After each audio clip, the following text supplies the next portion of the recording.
Good morning, everybody. First up today, a very big announcement about a movie coming out this Thanksgiving, and Tiff and I are going to be starring in it. That's right. Just kidding. The leads. We're going to be in it.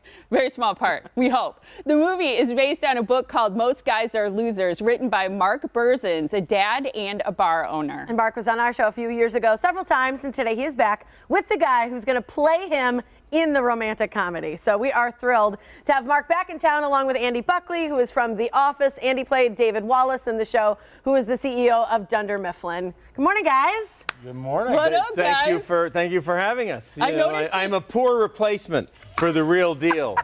But what do you think, Mark? Poor replacement? You know, Yes. it was Andy was my first choice, and then Brad Pitt. And so when Andy signed on, I thought, that's as good We're as doing it gets. this. That's the way it goes. You brought a little gift over there, huh?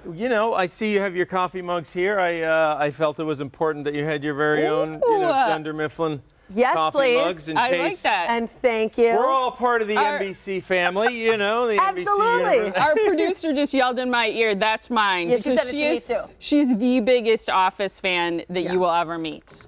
She knows every scene. I'll see if I can scrape together, another one somewhere. Yes. Yeah, I'll you can cobble find one together a couple of coins, and I'll buy one if I have to. There we Yeah. go. And see if you can stump her after the show with a little True. trivia, Office trivia. Okay, so everybody's going to want to know, how did this come to be? Here, you write this book. You've been on our show, which we thought was going to be the highlight of your life. Right. And then you go and get a movie. You know, I believe one of the times I was on the show, I mentioned the unintended consequences of you decide you're going to do something. In that case, I wrote the book, and it ended up on your show. Right. And so this is a similar deal. I made a connection to a Hollywood producer, a guy who was in reality TV at the time, and we talked about a reality TV show based on the book, which would be a disaster for me to be calling out people in my actual bars as losers. And he said, I've always wanted to try my hand at a script, and so Eric Houston, who actually lives just south of here, or grew up south of here in Naperville, Illinois, wrote a screenplay based on what it would be like to be the first boy home to meet me. And so Can't be easy. That's kind of how it came about, and Andy and I turned out we have some mutual connections, and so it really Small was world. just everything just aligned that way. So. We have a couple of mutual great friends, although we don't think we've ever met, but I think we might have met 25 years ago You both went to late at Stanford, night, right? at one of Mark's bars. Yes, so it's one of our Stanford buddies, and that I'm great friends with from my time there, and Mark through being in Denver, and they're great buddies, and they made the connection, and I said, if you guys can't get Brad Pitt, then, I accept. You got to go down the list. I'm here. So I gotta say, when I carried this book to get my hair done, I can't tell you how many people were curious about this. I told my oldest daughter in college, put this out on your coffee table. Just share. But I think we both read it cover to cover the first time we got our hands on it. It's the title, I think, is very intriguing, to say the least, for people. Yeah, I think it's different if you're a guy and you're carrying that around than if you're a woman and you're carrying that around. If you're a woman, that's definitely a shot across the bow to say, hey, I know what's up. So Yeah, but you wrote it as a gift for your oldest daughter, right? I did. Being in the business I'm in, I work with lots of single people, men and women, both on my side of the bar and on the customer side of the bar. And so I had just seen so many train wrecks, by and large caused by the guy, that I thought, man, I've got to let her know what I know in a way that she might actually engage. And so I thought, hey, I'm going to write this stuff down. And while some of the material is a little awkward to talk about, a lot of it is just, I think, as men, pretty common sense stuff that I think women either don't know or disregard if they do know. And so Yeah, we kind of just close our eyes, I think. It's true. And I think a lot of guys admit to a lot of stuff in there, and they know their guy friends who are that guy. They know if they've been that guy as well. Have you read the book? Of course, yeah. I've and I reread it last night just to bone up for today. try to be semi-preprepared. What's a piece that you think is so good? What? Say again? What's a piece in the book that you think is so good? Well, it's really true. It's that idea of I have a lot of great guy friends. I mean, I'm older now. I'm married and kids, and I have my current wife. No, That's a joke that came from our show because we were interviewing you and you said, well, my current wife, and you didn't even think about it till you got home and your wife said, Margaret said, My only what's wife, up? my one and only wife. Here today. Yeah, 'cause So she my said- one and only wife. She said, who's your former wife? It's a square, rectangle, rectangle, square thing. You know, current and only. Yeah. Only and current for me.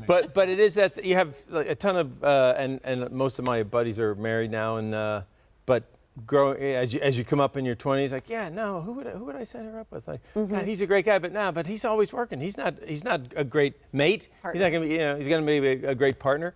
So I mean it's no. Of course you're a great guy. I don't want to set you up with my sister though, or my friend at See, work. that's the thing. Yeah. You know, I wanted So we have to grow up as men, as you. And I'm find glad the you right brought woman. up being married, having kids. So first I want to show a picture of your real family. This is your wife, Margaret. You have 3 daughters, 1 son. I'm fascinated to know what your son thinks about your books.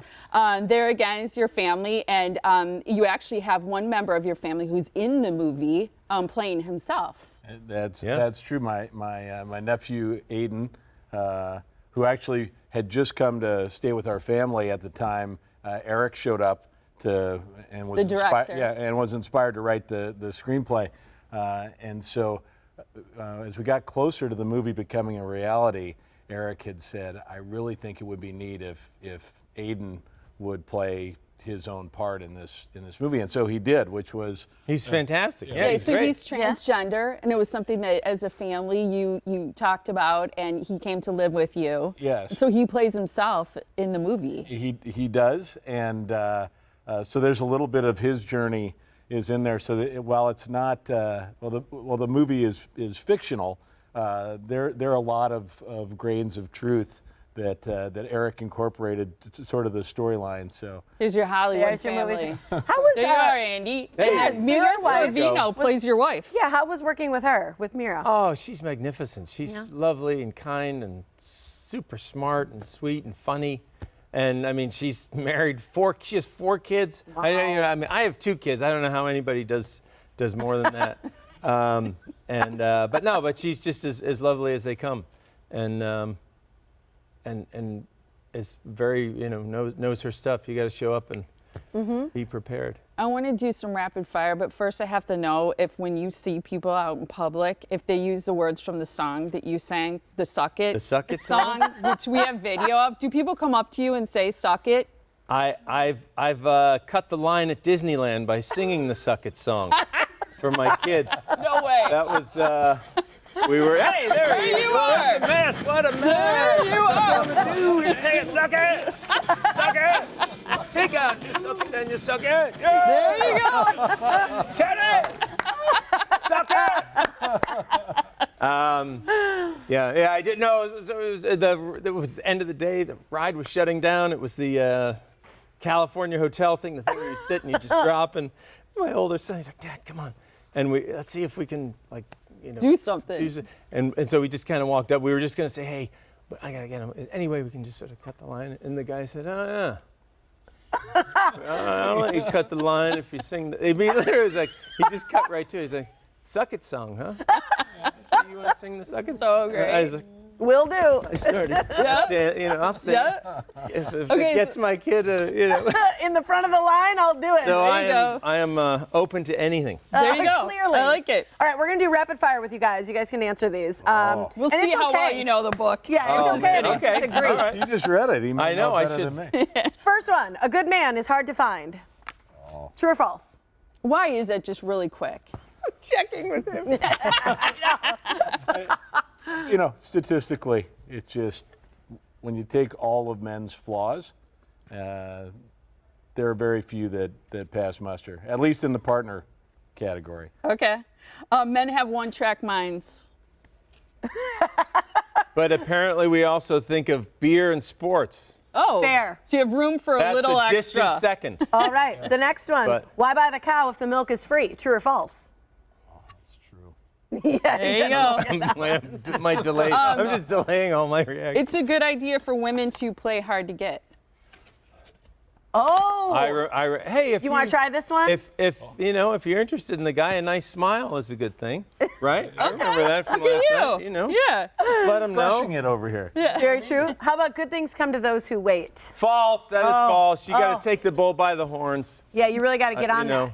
You're proud of him? I love it. Because your thing This is the character preparation that I learned as a young actor, studying at the Old Vic. No.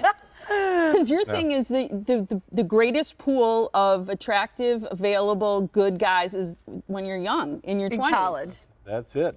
Because the it. most good guys are available. And when a good guy comes off the market, unless something goes wrong with the woman in the relationship, good guys just don't come back on the market. See? It's true. How about it? All right, we're out of time. Do we want to do any others? How about most men are dogs? True or false? True! True or false, you had to break man code to write this book? Oh, yeah. Yeah. A little bit of truth there. I got 3 good reasons. Three Hey, really good reasons. it's better that we know. Yeah. You know, it's better that we get words of it. Well, I mean, I don't say we. Really? I mean, the younger we. Yeah. Share the words of wisdom. Really quick, where people can find your book and where they can find out about the movie as it progresses. Like everything, it's on Amazon. You can have Or it tomorrow. Come down to the station. We got a couple copies right here. And the movie, Facebook, Twitter, you're on social media? Yeah, it is on all that stuff. And then, Yeah, Most Guys Are Losers is also the name of the movie. Yep. And hoping it will be out later this year. And hopefully around Thanksgiving. All right. Obviously, please go see it. Please go see it. There we go. And, you know. Here's our sound off for today. So you can go to our Facebook page, Sound Off. What's your best dating advice? We're going to see if any of it matches up with his book. We'll have a chance to read that a little bit later on in the show. Thank you so much for being here, you guys. Yeah. Thanks Thanks for to having both us. of you. It was a blast. Suck it!